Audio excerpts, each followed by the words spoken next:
آج کی کہانی رف رف کی زبانی۔ ہماری آج کی کہانی ہے بابا، بارش اور دعا۔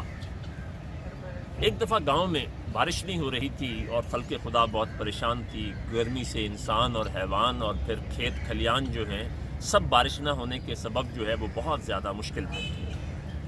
تو کسی نے بتایا کہ وہ فلاں گاؤں کی پہاڑی پر ایک درویش رہتا ہے، اس کے پاس چلے جائیں، وہ دعا کرے گا تو بارش ہو جائے گی۔ وہ بابا بہت زیادہ نیک آدمی ہے۔ جب لوگ وہاں پہنچے تو انہوں نے ان سے کہا، اچھا ایسے کرو کہ تم اگلے جمعے کو آنا اور دیکھنا کہ جمعے کے بعد بارش ہو جائے گی۔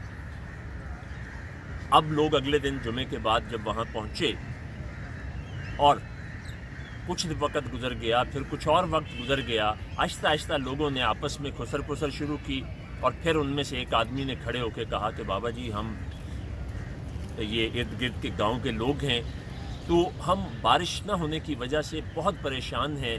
ہم آپ کے پاس آئے تھے تو آپ نے کہا تھا کہ اگلے جمعے کو آنا، بارش کے بعد دعا ہو جائے گی، دعا کے بعد بارش ہو جائے گی۔ تو آپ نے دعا کی، بارش پھر بھی نہیں ہوئی۔ تو انہوں نے کہا کہ آپ میں سے کتنے لوگوں کو اس بات پر یقین تھا کہ میرے کہنے سے بارش ہو جائے گی، میری دعا سے بارش ہو جائے گی؟ تو لوگوں نے کہا جی ہم سب کو یقین تھا تو ہم آئے ہیں۔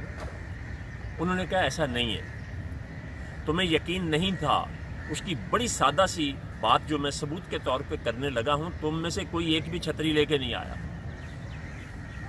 یہ تھی جی آج کی کہانی۔ اب آپ اس کہانی کی صورت میں ذرا اپنی زندگیوں کا جائزہ لیں۔ ہماری زندگیوں میں کتنے مسائل اس لیے پیش آتے ہیں، ہم اللہ سے کہتے ہیں یا اللہ اہدنا الصراط المستقیم، ہمیں سیدھے راستے پہ چلا، ہمیں یہ دے۔ ہمیں یقین دل کے اندر سے نہیں ہوتا کہ وہی رازق، خالق، مالک ہے اور وہی قادر مطلق ہے۔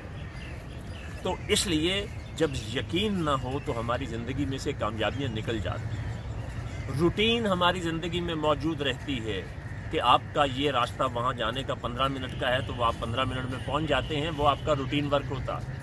لیکن زندگی میں جو معاملات ہوتے ہیں ان میں آپ کی کامیابی کی شرح جو ہے وہ صرف اتنی ہوتی ہے جتنا آپ کو یقین ہوتا ہے۔ دیکھیے انگریزی میں ایک محاورہ ہے، بلیو مووز دا ماؤنٹین۔ یقین جو ہے وہ پہاڑوں کو ہلا کے رکھ دیتا ہے۔ تو اسی لیے قرآن کی ابتدا کہاں سے ہوتی ہے؟ لا ریب سے، کہ اس کو شک سے باہر آ کے